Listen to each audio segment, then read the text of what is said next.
Good morning all of you. आज हम आप लोगों को मैट्रिक्स चैप्टर में क्वेश्चन नंबर 2 बताने जा रहे हैं। क्वेश्चन नंबर 2 में आपको मैट्रिक्स को कंस्ट्रक्ट करना है और ऐसा मैट्रिक्स आपको फाइंड करना है जो 2 क्रॉस 2 की हो, यानी 2 रो और 2 कॉलम हो, जबकि मैट्रिक्स के एलिमेंट्स का रिलेशन इसमें दिया हुआ है। रिलेशन क्या है? ए आई जे इज इक्वल आई प्लस जे का होल स्क्वायर अपॉन 2, ये रिलेशन दिया है और इसके हेल्प से आपको ऐसा मैट्रिक्स बनाना है जो 2 क्रॉस 2 का हो। इसका मतलब हो गया कि 2 रो हो और 2 कॉलम हो। हमको ऐसा एलिमेंट्स जो है निकालना होगा कि जिसमें 2 रो और 2 कॉलम के लिए आप देखेंगे कि अगर हम i और j की वैल्यू 1 1 पुट करें तो हमें क्या मिल जाएगा? A11। इसका मतलब क्या हो गया कि पहला रो और पहला कॉलम, यानी पहला एलिमेंट आपका A11 निकल कर आ जाएगा। इसी प्रकार अगर हम इसमें 1 और 2 पुट करेंगे तो पहला रो दूसरा कॉलम। इस प्रकार व्यवस्थित करके आपको मैट्रिक्स बनाना है जिसमें 2 क्रॉस 2 यानी 2 रो हो और 2 कॉलम हो, यानी टोटल एलिमेंट्स इसमें 4 हो जाएंगे और टोटल 4 एलिमेंट्स को आपको इस रिलेशन से फाइंड करना होगा। आइए पहला एलिमेंट, पहला रो पहला कॉलम का एलिमेंट हम A11 निकालें तो A11 हमने i और j के स्थान पे यहाँ पे क्या पुट कर दिया है? 1 और 1। इस रिलेशन में आप वैल्यू को पुट करेंगे और वैल्यू आपको क्या मिल जाएगा? 2। यानी पहला एलिमेंट जो आपको प्राप्त हो रहा है मैट्रिक्स का, वो आपको 2 मिल रहा है। इसी प्रकार पहला रो और का दूसरा कॉलम का एलिमेंट आपको फाइंड करने के लिए आपको i इज इक्वल 1 रखना पड़ेगा और j इज इक्वल 2 रखना पड़ेगा। तो i इज इक्वल 1 और j इज इक्वल 2, तो हमारा एलिमेंट क्या मिला? A12, यानी पहला रो दूसरा कॉलम, और सॉल्व करने पर आपको वैल्यू कितना मिल रहा है? 9/2। इसी प्रकार अब हम दूसरे कॉलम पे, दूसरे रो पे चले आएंगे। दूसरे रो का पहला कॉलम यानी 2 1 फाइंड करेंगे।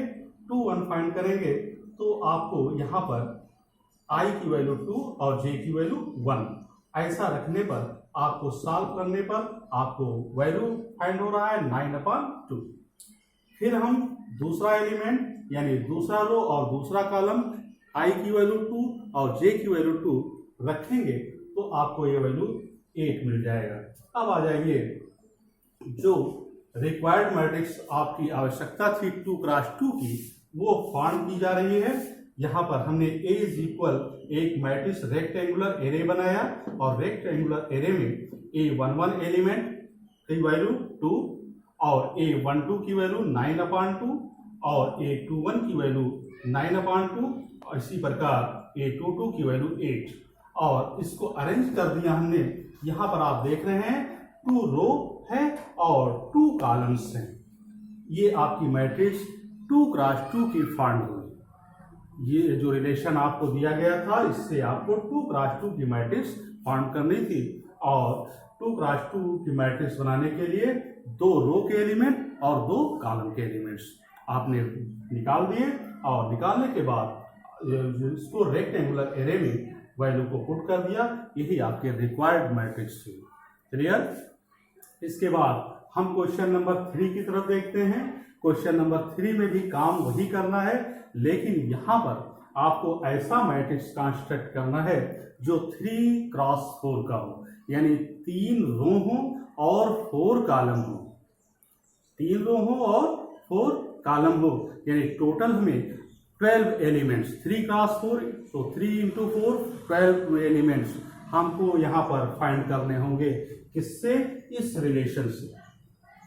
पहला रो पहला कॉलम, पहला रो दूसरा कॉलम, पहला रो तीसरा कॉलम, पहला रो चौथा कॉलम, यानी आपको 4 कॉलम्स के वैल्यू निकालने पड़ेंगे।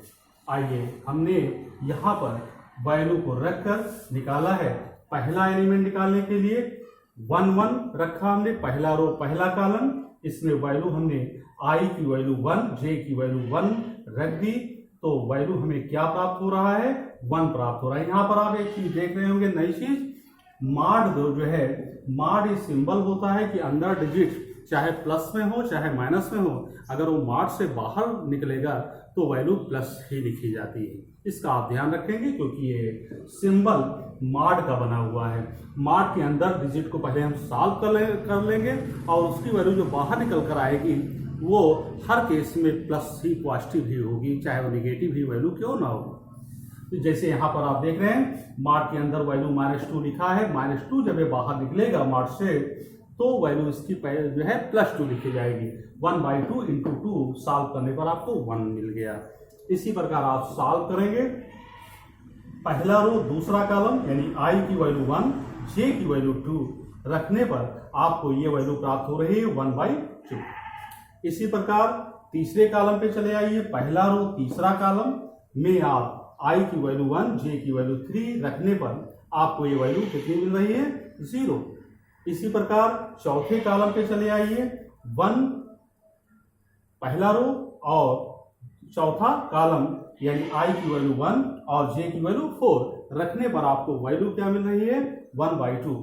ध्यान देने वाली बात, यहाँ पे मॉड में हम अंदर के डिजिट को पहले सॉल्व करेंगे, अगर वो माइनस में आता है तब भी वो वैल्यू किस में लिखी जाएगी, प्लस में लिखी जाएगी। इसका आपको ध्यान रखना है। अब आ जाइए, पहला रो में 4 कॉलम्स आपने वैल्यू को फाइंड कर दिया। अब आइए दूसरे रो में बात की जाए, दूसरे रो के भी 4 कॉलम को आपको वैल्यू निकालना पड़ेगा।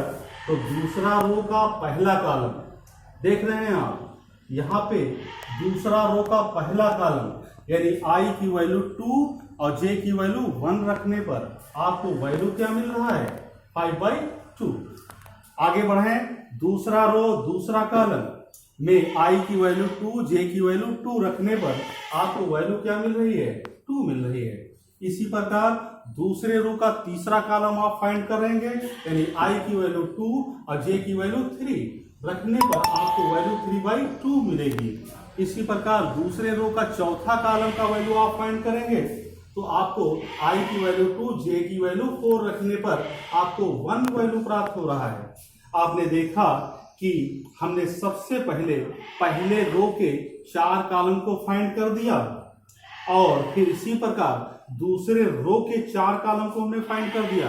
इसी प्रकार आप तीसरे रो के बारे में बात करें, तीसरे रो में भी आपको 4 कॉलम्स को फाइंड करना होगा। तीसरा रो पहला कॉलम यानी i की वैल्यू 3 j की वैल्यू 3 j की वैल्यू 1 रखने पर आपको यहाँ पर जो मॉड के अंदर वैल्यू रखने पर आपको क्या मिल रहा है, 1 मिल रहा है। यानी तीसरे रो का पहला कॉलम आपको 1 प्राप्त हो रहा है, इसलिए आपने इसकी वैल्यू 1 रख दी। और सेकंड कॉलम पे आ जाएं, सेकंड कॉलम में आप तीसरा रो का दूसरा कॉलम में तीसरा रो है यानी i की वैल्यू 3 और j की वैल्यू 2 रखने पर आपको वैल्यू क्या मिल रही है, 2। सिमिलरली तीसरे रो का तीसरा कॉलम यानी i की वैल्यू 3 j की वैल्यू 3 रखने पर वैल्यू आपको मिल रही है 3। तीसरे रो का चौथा कॉलम 1/2 इंटू -3 इंटू 4 + 3 सॉल्व करने पर आपको वैल्यू 9/2 मिल रही है। आपने देखा कि आपको जो मैट्रिक्स फाइंड करना था वो 3x4 का यानी 3 रो होने चाहिए और 4 कॉलम होने चाहिए। पहले रो के चारों कॉलम को एक का वैल्यू हमने फाइंड किया पहले इसमें, फिर उसके बाद दूसरे रो के चारों कॉलमों को हमने फाइंड किया, 4 वैल्यू ये मिला। फिर तीसरे का जो है रो के 4 कॉलम्स के वैल्यू को हमने फाइंड कर दिया। इसी प्रकार आप 3 रो के चारों कॉलमों का वैल्यू आपने फाइंड कर दिया। अब इसको आपको एक रेक्टेंगुलर एरे में जो है व्यवस्थित कर देना है।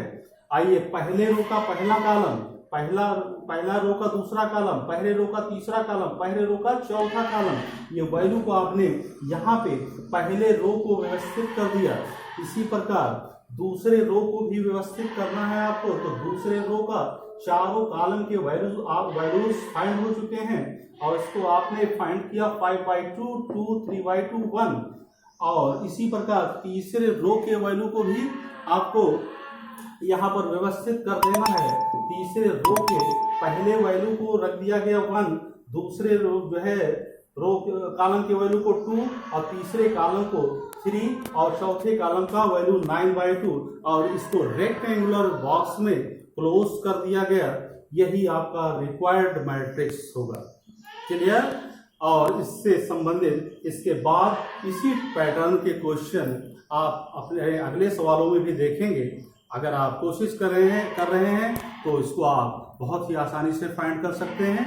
सिर्फ आपको ये जो रिलेशन दिया है, इस रिलेशन में जितने ऑर्डर का मैट्रिक्स फाइंड करना होगा उतने ऑर्डर्स के एलिमेंट्स को आपको निकाल देना होगा और उसके बाद उसको एक रेक्टेंगुलर एरे में उसी ऑर्डर में आपको रख देना होगा।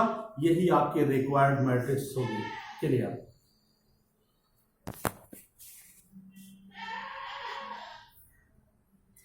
Okay, thank you.